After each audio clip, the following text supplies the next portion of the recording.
I never planned to become a cook. I grew up in New Orleans, where food is something you feel as much as you taste. Cajun and Creole aromas filled every kitchen, and seasoning was rarely measured. Flavor was something you learned by watching, tasting, and breathing in from the moment you were tall enough to stand at the stove. When I moved to California, I discovered the bold energy of Mexican street food and the freshness of Pacific Rim cooking. Later, New York opened my world even wider. Living in one of the most diverse food cities on Earth, I found myself surrounded by friends from every corner of the globe, each with their own table, traditions, and stories. Over 25 years of cooking, tasting, and exploring, I became what I like to call an accidental home chef.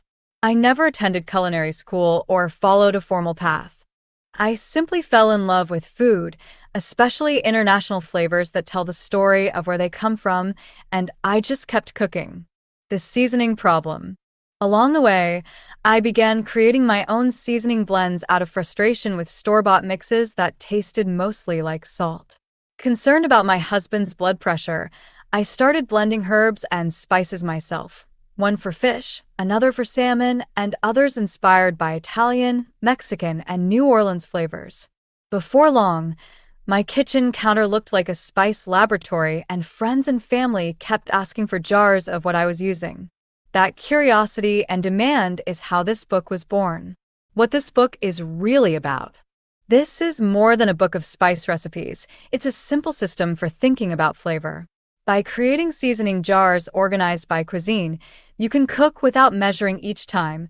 Just grab the jar that matches the meal and start cooking.